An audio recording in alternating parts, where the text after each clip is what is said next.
by the current administration.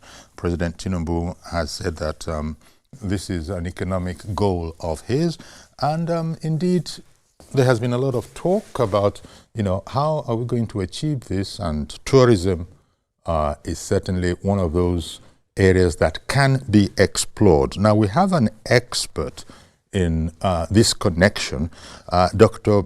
Bright Winner. Dr. Bright Winner joins us, from the USA via Zoom. Good morning to you, Dr. Winner. Good morning, good morning, good morning. I'm so happy to be here. Indeed, our pleasure. Okay, now it certainly is a big leap going to 1 trillion. But upon all the sort of investigation that I have done online as to how this could be, everybody seems to be looking towards the tourism and then entertainment side of town. Are those the only two? Or are they just the leading two aspects that could take us to where we need to be? Wow, thank you so much. I first of all want to give all the glory to God for this opportunity to be on TVC and to be on this esteemed, very esteemed TV network. Um, First of all, I would like to say also a big thank you to our president, His Excellency, President Bola Ahmed Tinubu, and his esteemed vice president, President Kashim Shettima, for their renewed efforts and dedication to make Nigeria a great nation. And I would like to say that the $1 trillion GDP goal is achievable if only we have the right strategy. And I'm here to let you know that global tourism, not just tourism, that's where we are getting it wrong. We think all tourism is the same. No, that's not correct. All tourism is not the same. Our emphasis should be on global tourism, not just tourism. Most of the tourism that we have in Nigeria today is what I call local domestic tourism. And local domestic tourism has its advantages, but for us to achieve the $1 trillion GDP that our esteemed president has set in motion, it will have to be global tourism. Global tourism. I see. Well, since we're talking about these two sectors, I spoke about tourism. I also spoke about entertainment. Whereas I can understand that the tourism, differentiated it. There can be local, but we also need to go to global. When it comes to entertainment, how do you think? How well do you think we're doing there? Because when it comes to music and that kind of a thing, Nigeria, is heard of from principal arenas around the world. Now, is this just benefiting those talented artists that are making these waves, or can these also, add to the pot of what we intend to achieve? Thank you so much. Now, when I talk about global tourism, it's all encompassing. It encompasses entertainment. Okay. It encompasses our culture. It encompasses every aspect of Nigeria. Nigeria has one of the greatest cultural heritage in the whole world. Unfortunately, we are leaving billions and billions of dollars on the table that can be harnessed to achieve our economic goals. But we are too focused on oil and gas as a nation. More than 90% of Nigeria's revenue comes from just one sector, oil and gas. And that is a tragedy for us as a nation. A nation of more than 200 million people with so much talent, so much potential, so much ability and skill. And all our revenue, 90 or 95% of our revenue source of income is coming only from oil and gas. We are in a dire situation right now as I speak. And we need to do something now and fast if we are going to survive as a nation. Well, it's concerning that you put it like that, but then having studied all the aspects of it, I guess, I can understand. Because just sitting here, not really being part of the professional, what shall we say, the professional sector in this regard, one knows that it takes quite a bit of incremental advancements over decades in other countries for them to be where they are now, where we have the infrastructure for tourism, not just in terms of hotels and accommodation, but also in terms of our society and the ease with which we ourselves can move within our society and benefit from it, and foreigners and visitors and tourists as well. Just looking at the ground, I know that we can leave here, go to a place like Kenya, for instance, that seems to have a reputation for tourism. I don't know, have you noticed that we are doing anything in that region? In other countries, people look at the system, they find out that, oh, this is very good. The trains arrive on time, the buses are there, they arrive. So you can really plan your life. In our country here, is that aspect still not a work in progress? Thank you so much. Thank you so much. You cannot sell a product you don't believe in. You cannot effectively sell a product you don't believe in. It's time for Nigerians and Nigeria all over the world to believe in Nigeria. Nigeria is a product. And until we sell Nigeria to the outside world effectively, then we can achieve the goal that our president has set in motion. You have to believe in Nigeria. Nigeria is one of the greatest nations in the world. Nigerians are one of the most enterprising, the smartest people on the face of the earth. So when you tell me about this problem and that problem and that problem, I don't see them as problems. Because every nation that has achieved what we are trying to achieve had the same problems before. Okay. But because their people believed in their country, they believed in their nation, and they were able to repackage their nation, and they are able to rebrand their nation. That's why today you'll find many Nigerians running to Dubai. Dubai is a desert city, emirate. It's a desert place, but millions flock there every year, spending billions of dollars there because they have succeeded to rebrand their nation, a desert nation, a nation that has one of the worst weather conditions in the world, and yet we flock there to put our money there because they rebranded, they sold it to us, and we bought it. It's time for us to do the same thing. Forget about all those challenges we have just talked about. We first of all have to believe in Nigeria, and we can rebrand Nigeria, and we'll sell to the world, and the world will come because of global tourism. We need to have a shift in our mindset. We have to have a shift. Nigeria is ready to take on the world. It's time for us to lead in the nations of the world. We have been followers for too long. It's time for us to lead. And all these problems you just mentioned, to me, they are just nothing. Okay.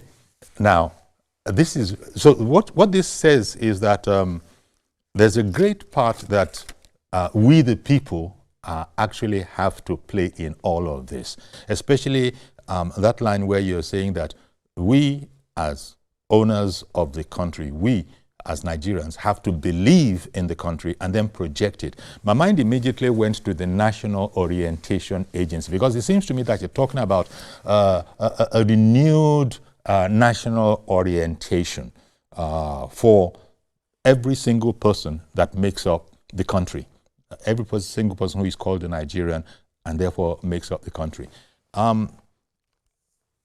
What kind of a task do you think it is? Because, you know, Nigerians tend to be highly critical. One doesn't know for sure that, you know, how serious they are being, but they're very, very, very critical.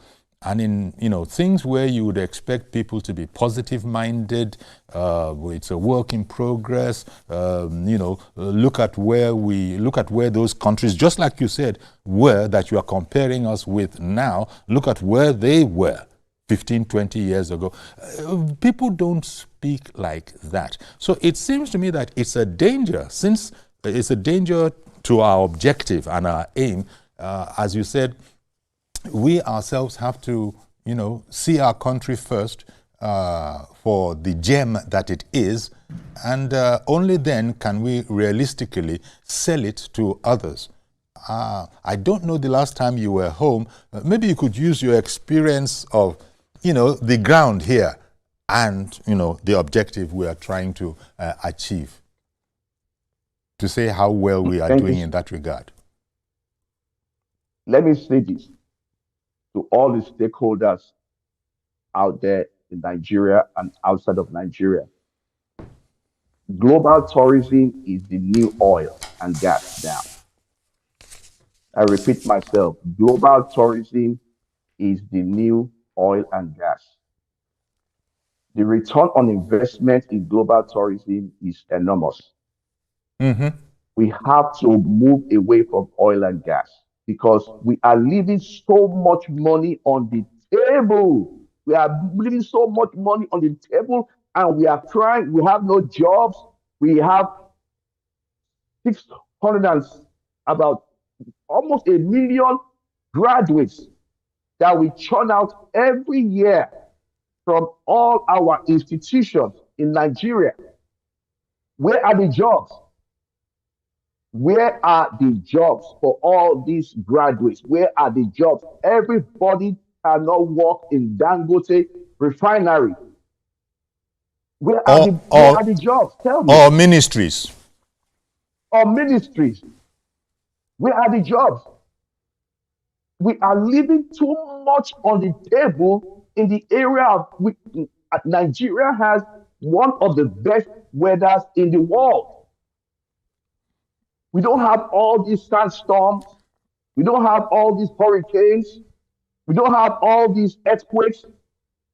And what are we doing with all these blessings that God has given to us as a nation? It's like somebody that has so much potential and he's crying and begging God every day, God, feed me. God, I need to get a job. God, I need help. And God is like, what is wrong with this guy or this child? I have given him so much, but he has abandoned it, and now he's crying for help. He's crying for food. We have natural waterfalls in Nigeria.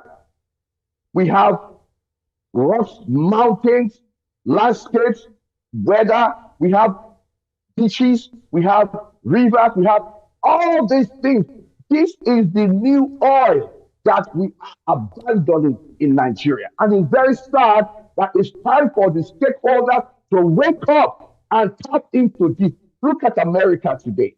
Yes. Look at South Korea today. Look at all these nations that we envy today. What do they have that we don't have? We have the skilled labor. We have the natural resources. We have the manpower. We have the population.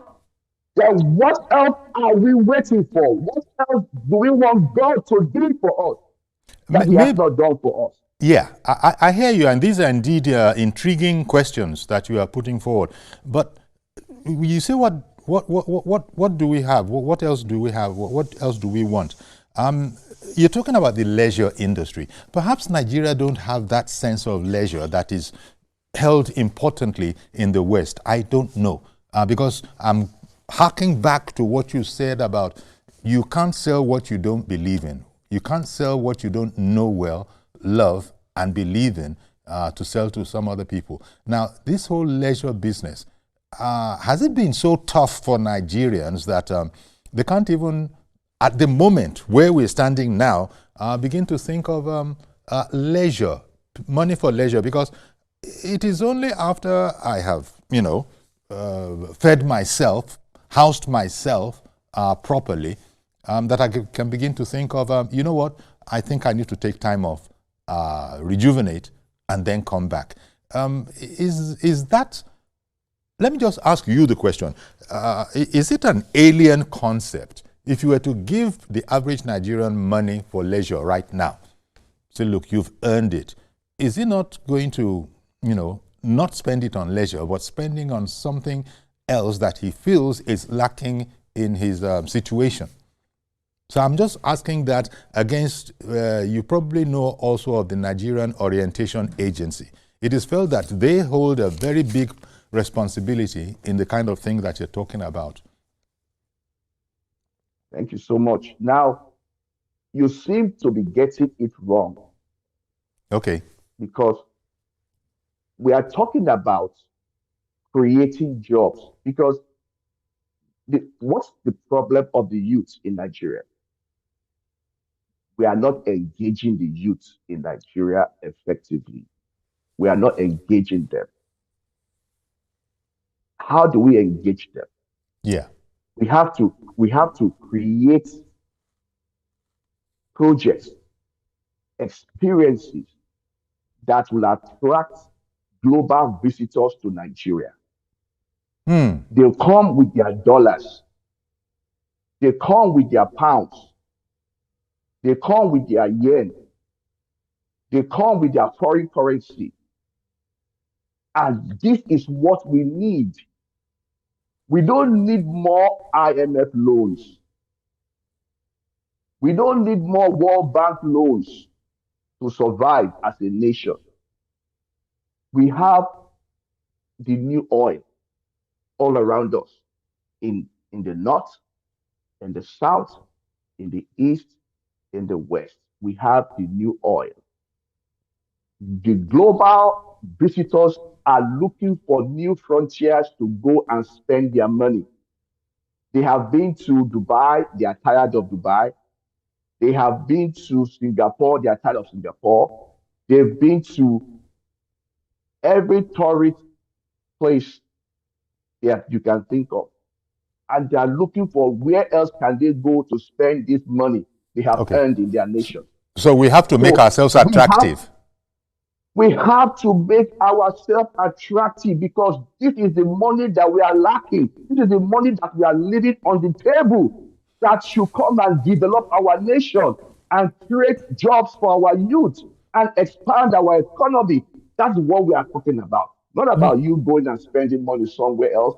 But it's not about you going, it's about them coming. I hear you. Now, what do you think? That's global tourism. Okay. Yes. It's about them coming. And we have to make it attractive for them to come. What do you think of the dirty December that we were hearing about? I don't know if you paid any attention to it. It was thought that, a lot of people were coming in. Lagos was thought to be, particularly attractive around December.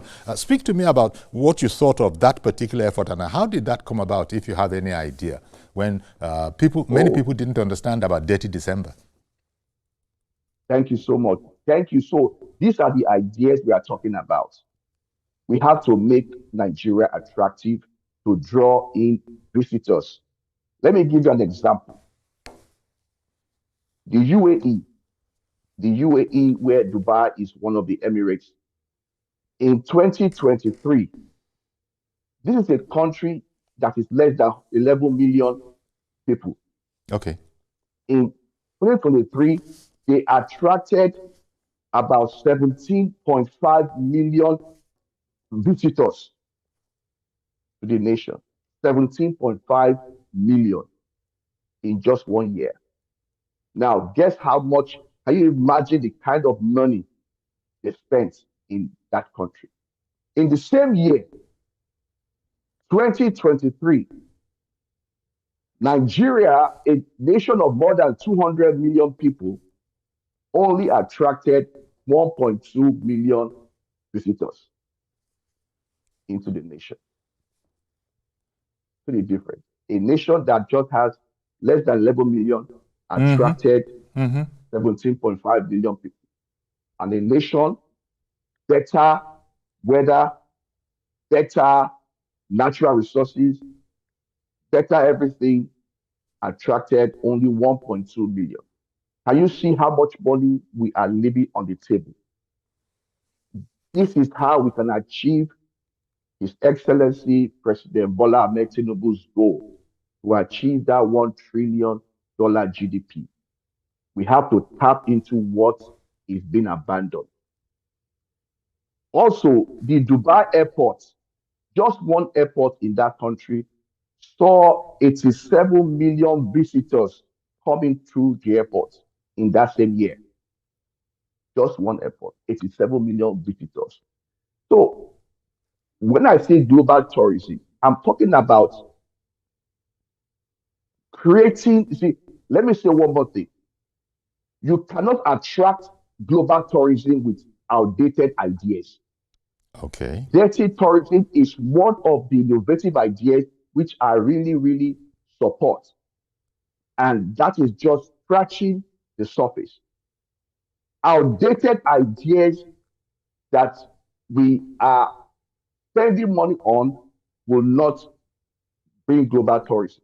We have to create innovative, transformational ideas, project experiences, like what you just mentioned, that will attract millions and millions of foot soldiers from Asia, from Europe, from America, from South America.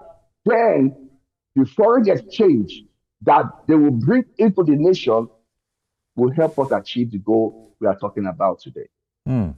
Well, as you said, we have to think, transformationally now, because as you were speaking, I was just sort of racking my brain, as it were, circling through my mind those things that we know are attractive in Nigeria. We have so many different festivals in Nigeria up and down the land, but it now remains to be packaged.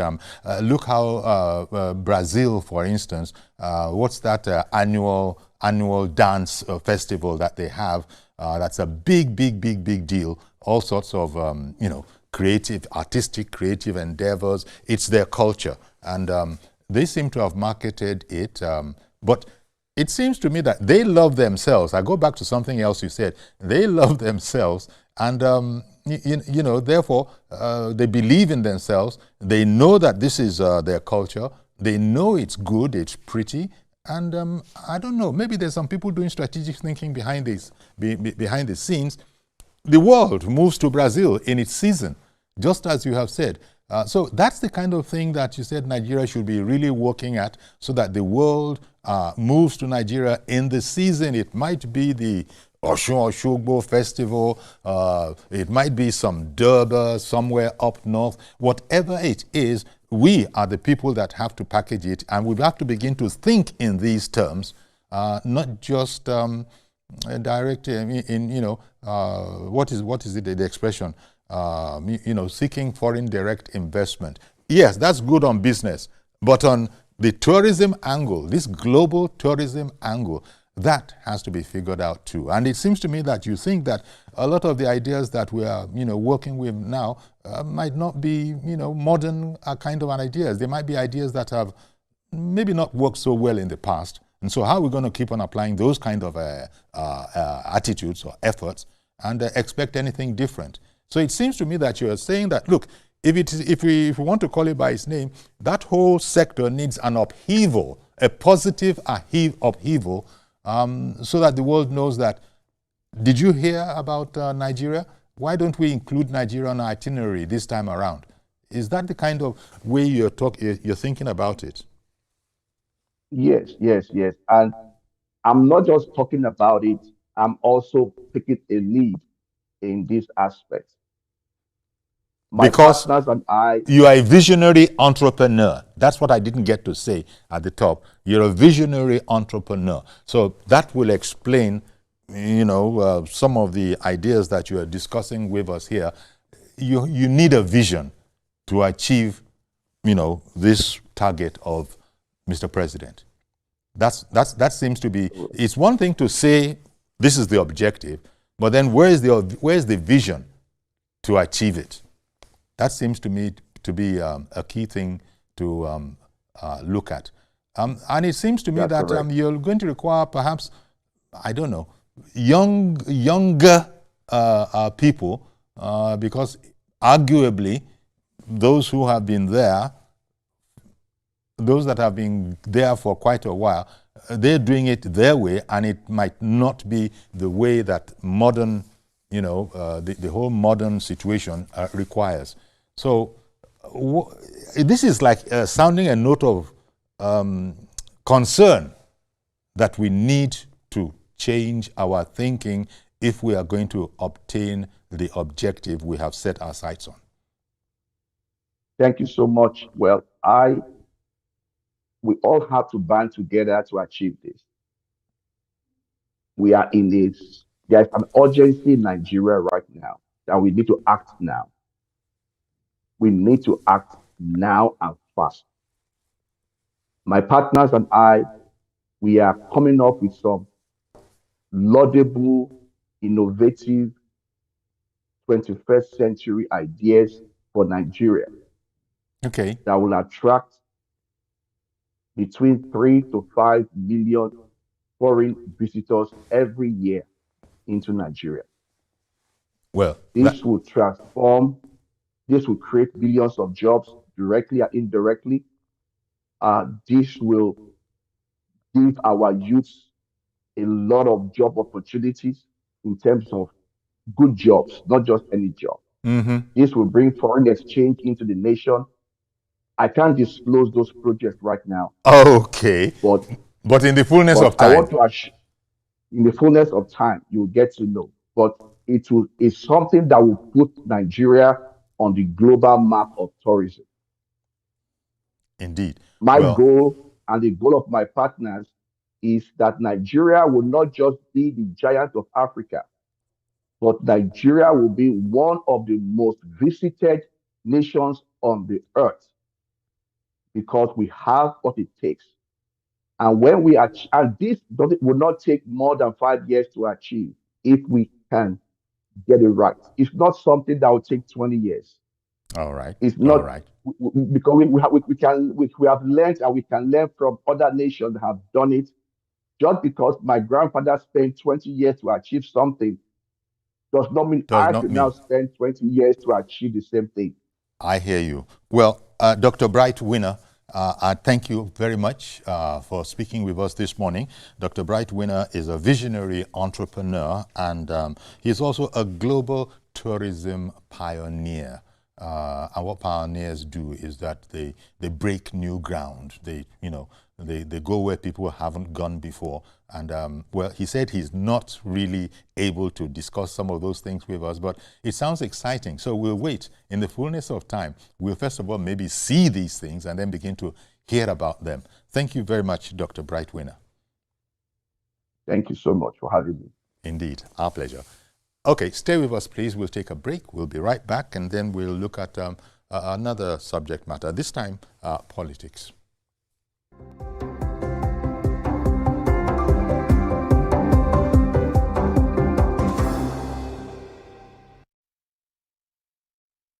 Fabio Guntoye, news anchor with TVC News.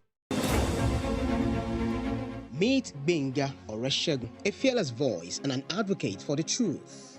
He's bringing fresh energy and bold insights to journalists' Hangout. Get ready for deeper analysis and dynamic perspectives. Join me and Babajide Kolade Otitoju with other veteran journalists on Journalists' Hangout. Weekdays from 5 p.m. and on Sundays, 1:30 p.m.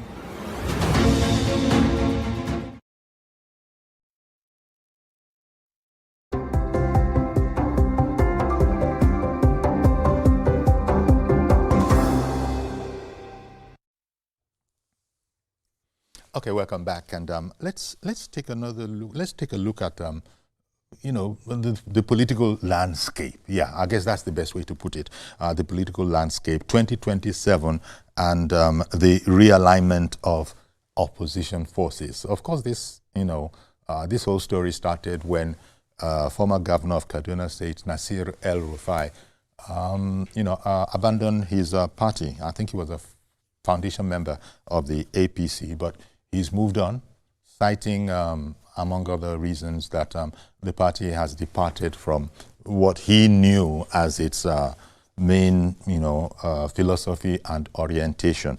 Okay. Of course, there have been a lot of pushback from that, that Malam Nasir El-Rufai has his own personal ambitions and should be able to say so, instead of what he has said. But let's look at it. Dr. Abayomi Arabambi, our political affairs analyst, as well as publicity secretary of Labour Party in Nigeria here, is our guest this morning. So a fine morning to you, Mr. Arabambi. Yeah, thank you. Good morning, and thank you for having me. Indeed.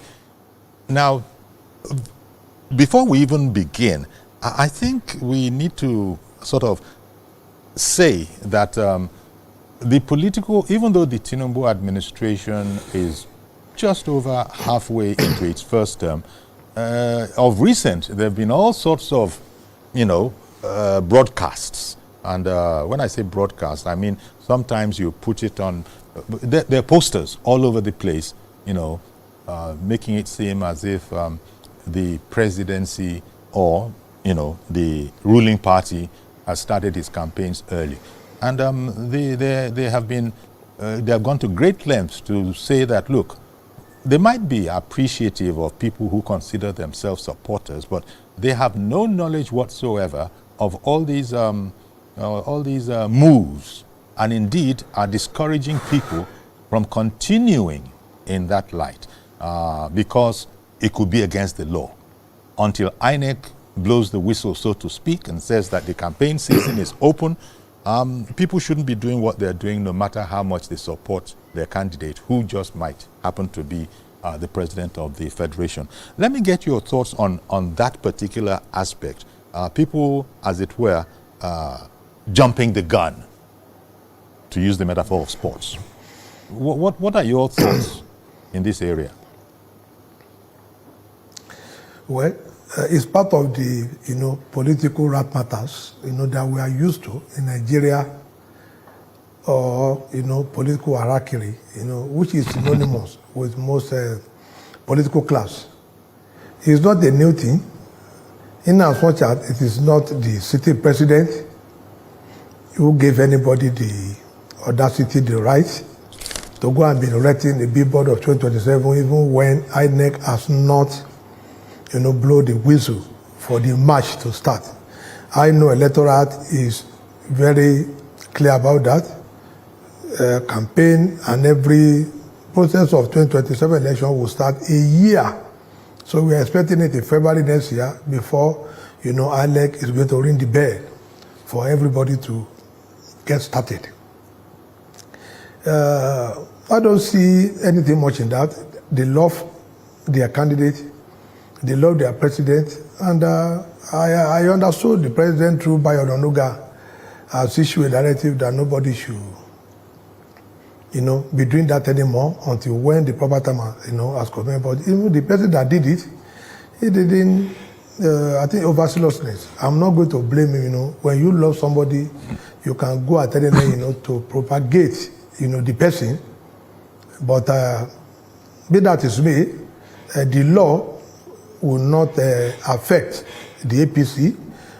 The people who are breaching it, they are just on their right. Just like as I am here, if I go to see anything, I might say, oh, this is my personal view. I am, putting up indemnity for, TVC. You understand? So I think the president, as far as I'm concerned, is already, indemnified by the law because he was not the person, doing it, but, his supporters, which they will tell you they have the right, but like I said, an instruction have been given that nobody should, they should not continue, and I know they will stop. But, Nigerian politicians, we are full of all manner of, rat matters and political harakiri.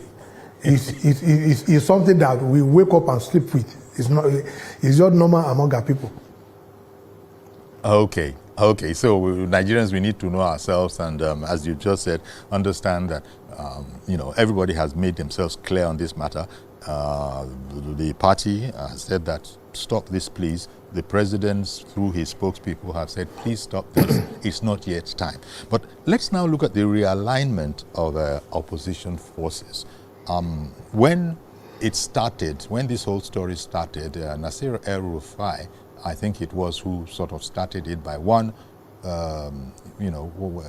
leaving, jumping ship, leaving his own party, well, his former party now, and choosing SDP as a party, and then seeking from there to, get people together to form an opposition bloc with the publicly declared aim of unseating the current occupier of Aso Rock democratically, but at least let's get the mass. Give me your thoughts on, first of all, that initial idea, and following it, hitting some bumpy roads, the realignment that now must happen. So in short, I guess what I'm asking you is, give me your impressions of the whole idea of anybody, either Rufai or anybody else, scheming this early and this openly to unseat democratically, he said, the president. What do you think the chances of success in that regard are? Well, as far as, I am concerned, I think His Excellency, former Governor Rufai, has a beef, to settle with his colleagues and leaders in APC. And that was the reason, why he decided to, jump the ship. But you see, the lay-down procedure, when you are talking about a merger cannot be initiated by individuals. Merger cannot be initiated by individuals, except if they are saying, they want to do, collaborations. Yes. Or, maybe, let us all work together, present a candidate, that is going to, you understand? Mm-hmm. That is going to help us out. Now, for all the movement that I've seen so far as I'm concerned, no party has been involved formally in the discussion of merger or coalition. That's right. And if parties are not involved, you're on your own. No candidate is empowered to go into any alliances with any other candidate of other political party. Because, whether you like it or not, after the primaries, only 2 people will sign the form to INEC. That's the national chairman and national secretary. You understand me? So, yes. For anybody, if they are, just trying to say, we want to work together, fine. They might go and prepare the ground, but they still have to go back to their party for the blessing, except it is for power grab, 2, you also have to consider public perception and the political correctness. Any merger now between opposition political party must produce a candidate from the south. Because the north know it is their turn in 2031. So nobody would think you want to do a merger to present, somebody from the north against the incumbent president now, and you think, the people from the south will agree on that to now go and push presidency to the north, who has just completed 8 years with Buhari. So you want them to go and start another one, and the south will just have just 4 years to spend. That is the political correctness. The public perception. But the political correctness is this: parties must also know. You have to consider the attributes, of the people that want to join together. The merger is difficult now. For us in Labour Party, it is practically impossible for us to go and submit our certificate to form a new name with any other people. It's practically impossible. That means we are open the gate for a goal, without a goalkeeper for President Bola Ahmed Tinubu. That means you have deliberately removed your goalkeeper from the goalpost. You now want to play a penalty. We can't go into any merger now. We can go into collaboration, but it has to be the leadership of all the parties. They must be involved, because you won't be telling electorate, oh, in this place, vote for this party senatorial candidate. In this place, you must vote for this person House of Rep. In this place, we are going to vote for this governor. You are going to miss it out. And that was, the best thing that was done by this current administration with NNPP, with APGA, with CPC, with ACN. They knew that if they said, we want to go into collaboration, alliances, they would have failed that 2015 election. But they all quickly agree, let us form a merger, so that they know that every of their candidates, they are going to go on a one single ballot and with one single logo. So, you see, the people running around now, I don't know, maybe just about say capture, or they just want the people they left to fill their absence. But anybody going around for collaboration or merger simply because you have, issue to settle with your party, they're on their own. That's what I'm going to say on that. Merger is practically impossible. Labour Party cannot go into merger with anybody now. But if it is a collaboration, one thing is sacrosanct. That presidential candidate has to come from the south. All right. Our first caller this morning, Mr. George in Ikeja. Good morning to you, sir. Good morning, Uncle Yori. Okay. Good morning to your guest. Yes. Uncle Yori, I think every individual has a right to associate with any group they like, just as it is in politics. As far as I'm concerned, the coalition, the so-called coalition you are seeing, is just an association of frustrated politicians. The gentleman you are talking to has said it, that none of them has come together on the platform of a party, and a coalition cannot take place by individuals. It is only done by parties. If you look at all of them, none of them is able to carry his party along. Their parties are in tatters. So what are they kicking to the coalition? Uncle Yori, I was interested in the first guest you brought, but I couldn't have access to you. He said something very fundamental that caught my attention, and I thank you for fishing out such a person. He said, you have to first be Nigerian and promote Nigeria, and that our economy stands to get boosted astronomically if that happens, especially to our tourism sector. This is an issue. But our people, Uncle Yori, I'm sorry to say, this is a people that you find people who were once ministers of this republic and are refusing to recite the national pledge or the national anthem.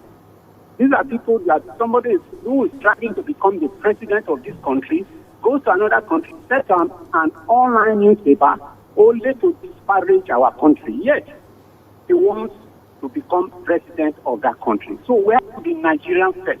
That man, he spoke my mind in many of the things they said. The president set up a culture and entertainment industry. I stand to be corrected, Uncle Yori. I have not seen actions from the ministry. It's Lagos State that is even taking the gains. The Lagos State planned something for December, they call it December culture or December splash. They are making the money and we can see it. But the one that the president has set up a whole ministry for, we are not seeing it yet. That minister should wake up. The opportunity that gentleman you brought just came and opened the box. We need to talk about it again. Thank you. Thank you very much, Mr. George. Okay, as you said, you tried to get in when we were talking about that, but that wasn't immediately possible. Now we have Dr. Abambi with us, and he's just, said what, that caller agreed with, that, look, I don't know how serious these people are, just because, as Dr. Abambi said, no individual, no matter how persuasive he thinks he is, can actually initiate this kind of a thing. It has to be at the leadership. And the leadership has not been approached. You will even remember, Dr. Abambi, you remember that at the beginning, I think it was said very clearly that when, Nasir El-Rufai, the former governor of Kaduna, when he said that he had gone to the president, the former president, to sort of tell him of his intentions as respect demands, the president had continued to, emphasize that, well, be that as it may, I am entirely loyal to the ruling party, and I don't see myself being any other kind of a thing. So that immediately, sort of broke the back, in my opinion, of whatever they were planning. Well, I won't say they, whatever Nasir El-Rufai was planning, because the president has said, look, thank you for the respect of coming to meet with me, but I'm not part of it. I cannot be part of it. Before you respond, sir, let me bring in Elder David. Elder David, good morning to you, sir. Thank you for the respect of coming to meet with me, but I'm not part of it. I cannot be part of it. Before you respond, Elder David, you have to mute the volume of your television set, please. You have reached us. Can you hear us, Elder David? No, it's every for you. You have no article that is there.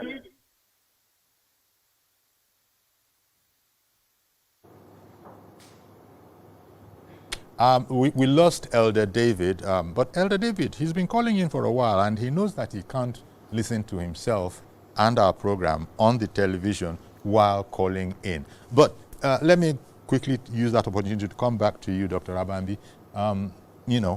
As I said, just before I was alerted that that call had come in, would you like to comment on that? Because it does seem, in line with what you said, that they're interrupting me. I'm so sorry about this. It's not your fault at home. I'll be talking, they'll be interrupting me. But so I just wanted you to weigh in on that particular aspect. Or indeed, let me try one more time. As I was speaking, they were saying something into my ear. So I think what they were saying was that there's another caller. So let me just take that caller and make him our last caller so that you, Dr. Arababi, can, Good morning. Good morning to you, sir. Can you hear me? Yes, I can hear you. Can you hear me? We can hear you. Good morning. Okay. Good morning to your guests. Yes, thank you. Honestly, the running around of Atiku Abubakar, to me, doesn't make sense anywhere. As long as Atiku Abubakar is still planning to run in 2027, it will make things easy for the current president. And remember, it is Atiku Abubakar that made Wike this champion he is today. Wike was saying, we have agreement in PDP that the next president will come from the south. And Atiku Abubakar and Tambowa and their company turn it around. So what are they trying to do now? Are they running around now for the power to go back to the north? If their plan, they have failed ab initio. Let me talk about the first discussion you have. Sorry, Reverend. I beg your pardon, okay. Reverend. We've completely, run out of time. I do really appreciate your calling in. Thank you for the opportunity. Yes, but another time. So, Dr. Araban.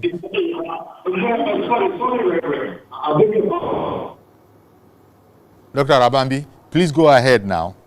Yes.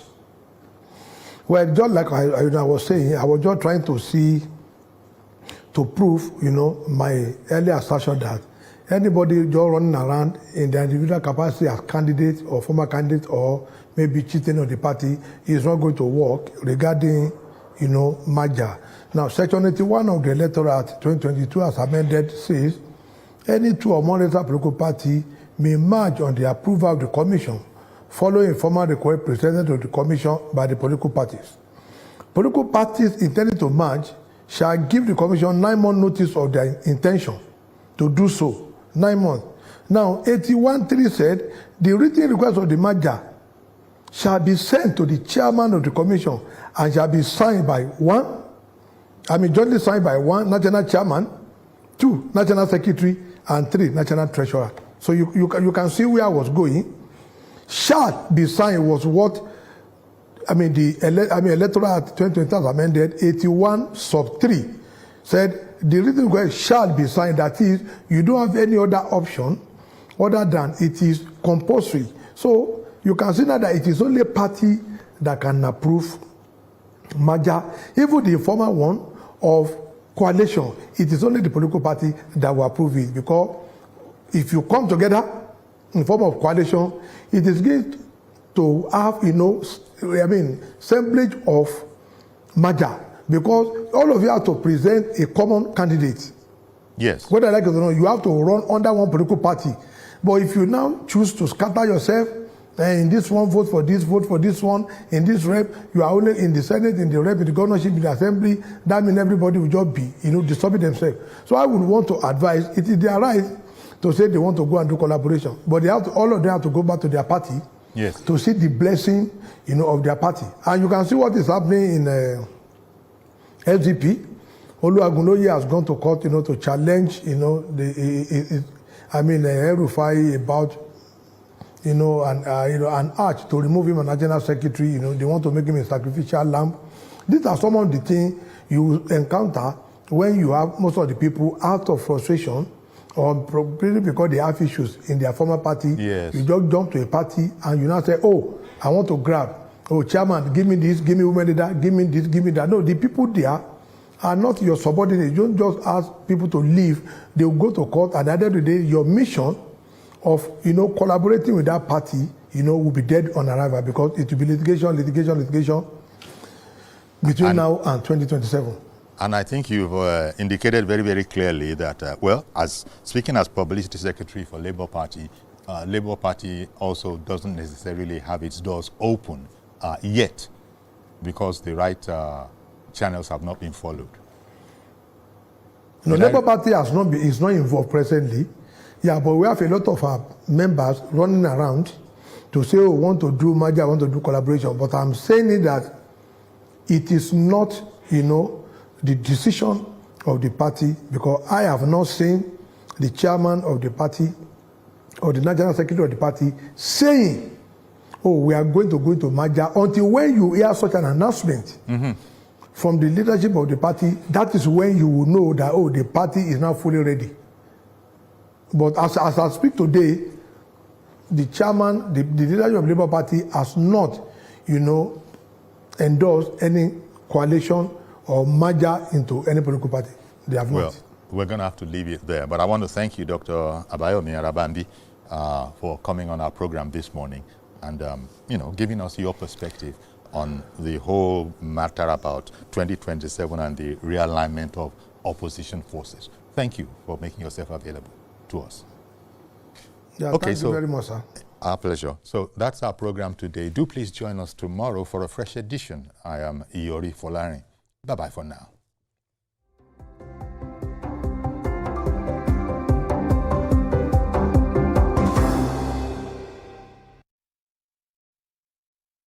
The following is a paid presentation by ShopX TV. Do you have the fitness level you really want? Have you paid for a gym membership and never gone again? Are you struggling with exercises that don't deliver results? Or do you find yourself spending hours in the gym with little to show for it? Traditional workouts can be boring and ineffective. You need a solution that combines efficiency, versatility, and delivers results. Introducing the SportsX Ultimate Total Crunch, the Super 6-in-1 exercise machine designed to elevate your fitness journey.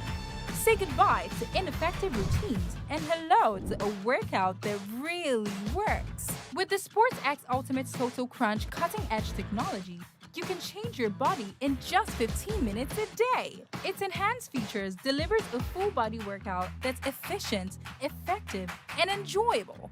With the Ultimate Total Crunch, you can achieve a full-body workout with its versatile 6-in-1 design right from your home. Sculpt your abs with the crunching feature and target your calves, thighs, glutes with the smooth stepping mode. Strengthen and tone your arms using the adjustable resistant bands of the arm exercise feature. Twist your way to a slimmer waistline with the innovative waist twister to engage your core muscles. Enhance your upper body strength with the built-in push-up bar, perfect for developing your chest, shoulders, and triceps. With the ultimate total crunch, you can achieve your fitness goals effortlessly, all from the comfort of your home. With SportX Ultimate Crunch, my whole body works at the same time. I love that I can do different exercises for different parts of my body to stretch my muscles. Only Ultimate Crunch can put my whole body in motion. With the Ultimate Crunch, you can achieve your fitness goals effortlessly, all from the comfort. For limited time only. Proceeding is a paid presentation by ShopX TV. Information is power, information is security, information is knowledge. On Labor Lens, we believe that working people around the world have real questions of their own. They want to know how the world of work operates, what it means to the employer of labor, how policies affect workers in the workplace. On Labor Lens, I ensure we engage effectively the organized labor, organized private sector, and government to get out of them information workers are in need of. I am Sharon Ijason, asking questions that make you get sense of the workplace.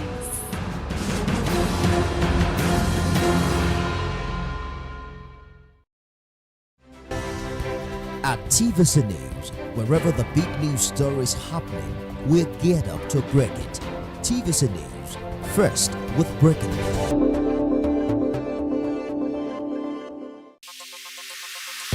Stay ahead with the biggest news stories. Go beyond the news headlines. Experience impactful investigations. Enjoy resourceful news coverage in real time. TVC News at 7 and TVC News at 10 p.m. Live every day on this channel. TVC News, first with breaking news.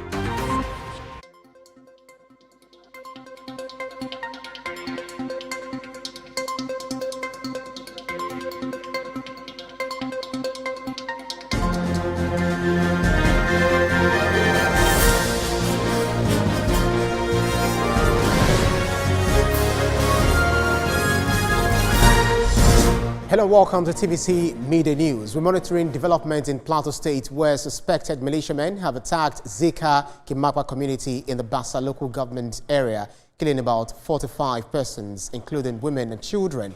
This attack comes days after a similar invasion that left more than 60 persons dead and property destroyed in the Bokos. Via phone for more updates on this development. Funom, this attack is coming days after the Bokos Council area incident where more than 60 persons were killed. What more do we know about this latest incident? Thank you. Residents of Zika Kimakwa community in Bassa Council area woke up to a sad situation experienced this morning. A gunman suspected to be other militiamen invaded the community. So far we have about from an eyewitness in that community told us that about 51 bodies, were recovered so far from the attack, and then there are still others missing at the moment.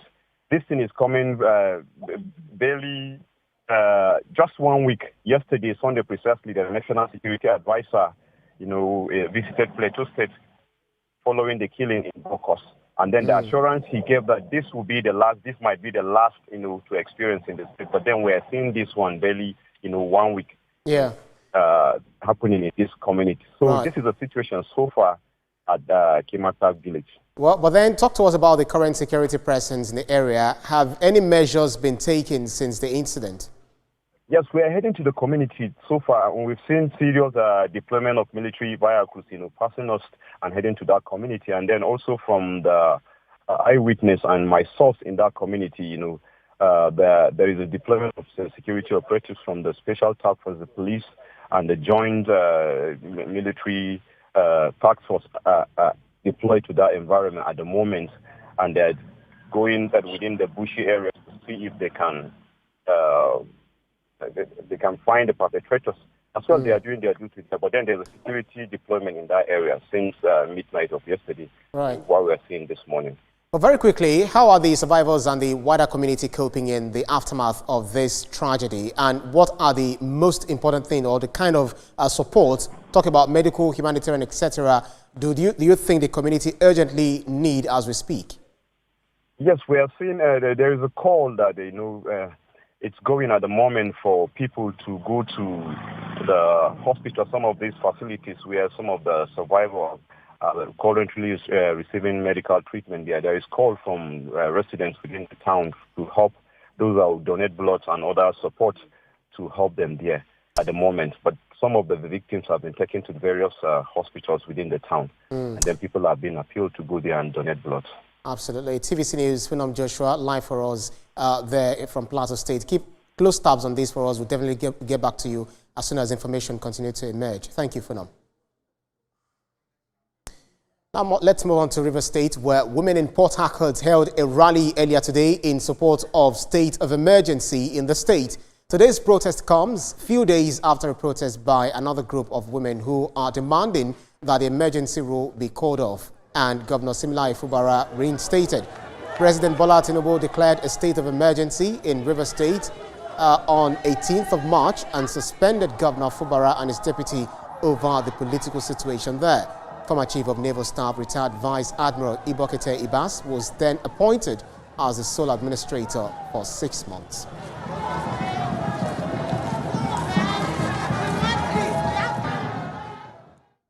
A member of the Rivers Women for Peace and Good Governance, Uche Ken, joins me on the Media News. Thank you so much for joining us. Interesting times, Uche. Just like last week, we saw some women protesting the emergency rule, but now it's a counter-protest by different sets of women. What are their demands?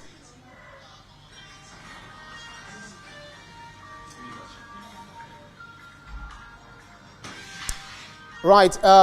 Uche, if you can hear me, I'm saying that just last week we saw some women protesting the emergency rule, but now it's a counter-protest by a different set of women. What are your demands?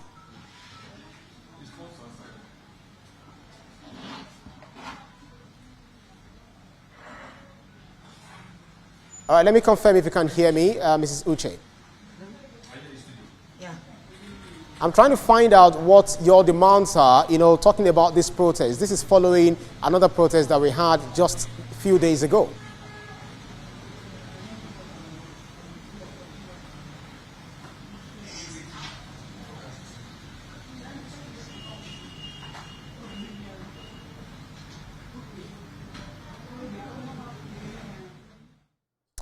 Well, we'll struggle to get our guest to talk to us about the protest going on in River State, but we'll try to connect as soon as we're able to do that. But let's move on by turning our attention to Kaduna State, where President Bola Tinubu has flagged off the reconstruction of the Abuja-Kaduna phase of the Abuja-Kaduna-Zaria-Kano Road with promises to transform travel and trade.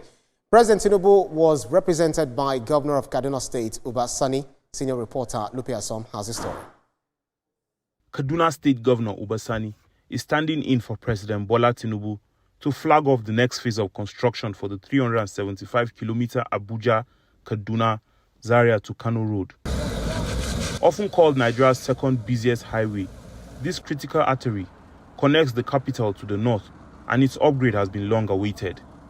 In late 2024, the Ministry of Works, led by Minister David Umahi, terminated part of Julius Berger's contract for the Abuja-Kaduna section, citing delays and cost variation. The reconstruction of the Abuja-Kaduna-Zaria-Kano dual carriageway is one of these huge legacy projects that the President is bequeathing to us in this part of our great country. It connects the Federal Capital Territory to about 12 states in the North Central, Northwest, and Northeast zones. It serves as a vital link for travelers moving between the southern and northern parts of Nigeria. Governor Ubasani praised President Tinubu's vision, saying the project will boost the economy and ease the lives of millions who rely on this route daily for business and travel. Apart from lack of funding, was also the problem of insecurity. Today, by the grace of God, you can travel from Abuja to Kaduna to Kano with their eyes closed by the grace of God. Now the security issue has been addressed, Our people travel without any problem. And thanks again to our able President Bola Ahmed Tinubu. The Minister of Works, David Umahi, doubled down on the government's commitment, announcing a 14-month timeline to complete the road. He also revealed plans to expand sections of the highway, promising a modern, durable design using concrete pavement for a lifespan of decades. We are also flagging off the Section 2, 82 kilometer by 2, 164 kilometer, a total cost of 525 billion. Senator Sani, you see, you're a very smart governor. I know the president has you in his heart. It shall be well, because this road will be completed in 14 months. God bless you and thank you very much. With this flag off, residents remain hopeful that this vital highway joined by the Honorable Minister of Works, TVC Honorable News, Minister of State. While in the nation's capital, the federal government says it's committed to ensuring quality education in Nigeria through open and distant learning. Representative of the Minister of Education was speaking at the 14th convocation ceremony of the National Open University of Nigeria in Abuja. Maria Mohammed reports. This convocation ceremony is an opportunity for the federal government to promote the benefits of open and distant learning so Nigerians can key into it. The federal government remains committed to ensuring that financial constraints do not hinder any Nigerian from accessing quality education, particularly in the open and distant learning space, where now continues to play a pivotal role. The Speaker of House of Representatives pledged legislature support to come up with laws that will enhance education system. The 10th House of Representatives is dedicated to enhancing education in Nigeria through comprehensive legislative efforts, including amending existing laws to advance technical and vocational education, recognizing that essential skills are solely acquired in traditional universities. The Vice Chancellor on his part disclosed that 17,420 students graduated, 6 earned a first class and 40 got PhDs. He also called on National Universities Commission to come up with policies that will address challenges of open and distant learning. The pursuit of quality in distance and online learning demands a strategic and concerted effort to navigate this evolving terrain, ensuring that digital transformation aligns seamlessly with the principles of inclusiveness, effective pedagogy, technological throughput, continuous and immersive improvement, and learner-centric education. Graduates, on their part, called for an increased advocacy for good governance and issue-based policies. Let us be ambassadors of political awareness, guardians of national identity, and champion of transformative change. The Speaker of House of Representatives and the President of African Development Bank received honorary degrees. But the President of African Development Bank advised on improved trade and investment between Nigeria and the USA as he cautioned against tariff retaliation. This is not a time for any tariff retaliation. It's a time to recalibrate engagement on trade with the United States. We need to trade more with the United States. There's a lot the United States can do here, from infrastructure to rail to ports, digital infrastructure for investing. The federal government, academias and other Nigerians believe open and distant learning have dismantled the barrier that once restricted education to physical classrooms. For Nigeria's progress across board, graduates are advised to go forth with pride and purpose to transform not just their lives, but the destiny of the nation. Maria Mohammed, TVC News, Abuja. You're watching the media.